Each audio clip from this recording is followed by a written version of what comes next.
Voting by mail started in mid-September, and in-person absentee voting started last week. Today, Wisconsin Elections Commission gave an update on the turnout ahead of November 5th. The pace appears to have slowed a little bit since last week, but not by much.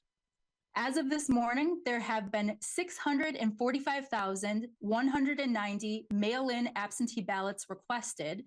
537,645 of them have been returned to their clerks so far. Wolf goes on to say that there were over 80,000 in-person absentee ballots returned by Wisconsin voters.